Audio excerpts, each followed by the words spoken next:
नमस्कार, मैं हूं शालिनी और आप देख रहे हैं न्यू महाराष्ट्र 24 न्यूज। आइए बढ़ते हैं आज की बड़ी खबर की ओर। एसटी बसों को 5 रुपए प्रति लीटर सस्ता मिलेगा डीजल। महाराष्ट्र के मंत्री प्रताप सरनाइक ने की घोषणा। महाराष्ट्र राज्य सड़क परिवहन निगम एमएसआरटीसी की सभी बसों की आर्थिक स्थिति मजबूत करने के लिए सरकार ने आय बढ़ाने और खर्च कम करने की दिशा में कई ठोस कदम उठाए हैं। परिवहन मंत्री और एसटी महामंडल के अध्यक्ष प्रताप सरनाइक ने बताया कि केवल डीजल खरीद प्रक्रिया में पारदर्शिता लाकर ही सालाना करीब 241 करोड़ रुपए की बचत सुनिश्चित की गई है। एसटी की आर्थिक स्थिति मजबूत करने के लिए सरकार ने आय बढ़ाने और खर्च कम करने की दिशा में कई ठोस कदम उठाए हैं। परिवहन मंत्री तथा एसटी महामंडल के अध्यक्ष प्रताप सरनाइक ने बताया कि केवल डीजल खरीद प्रक्रिया में पारदर्शिता लाकर ही सालाना करीब 241 करोड़ रुपए की बचत सुनिश्चित की गई है। पहले एसटी को मिलने वाले डीजल पर प्रति लीटर करीब 2 रुपए 70 पैसे की छूट मिलती थी, जिसे बढ़ाकर 3 रुपए किया गया था। अब प्रतिस्पर्धी टेंडर प्रक्रिया के जरिए प्रति लीटर 5 रुपए 13 पैसे की छूट मिली है। इससे हर साल लगभग 240 से 241 करोड़ रुपए की बचत होगी। इसी के साथ ही अब एसटी के पेट्रोल पंप पर ही सभी प्रकार के ईंधन मिलेंगे।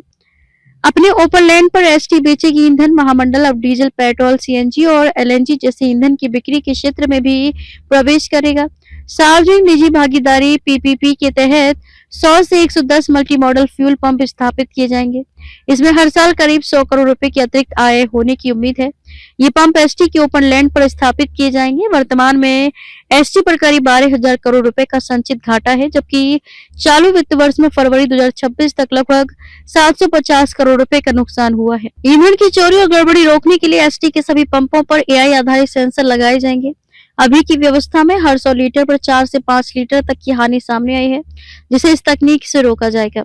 एसटी के 251 डिपो और 600 से अधिक बस स्टेशनों के जरिए रोजाना 50 से 55 लाख यात्रियों तक पहुंच का फायदा उठाते हुए विज्ञापन से आय बढ़ाने की योजना बनाई गई है।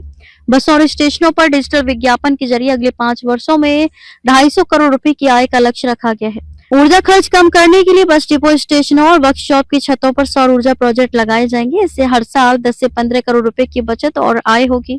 साथ ही खाली जमीन पर सोलर प्रोजेक्ट लगाकर बिजली बेचने की भी योजना है। सरनाइक ने कहा कि आने वाले वित्त वर्ष में स्क्रैपिंग प्रोजेक्ट, एआई के जरिए ड्राइवर कंडक्टर ड्यूटी प्रबंधन और अन्य उपायों से कम 500 करोड़ रुपए की अतिरिक्त आय हासिल करने का लक्ष्य रखा गया है।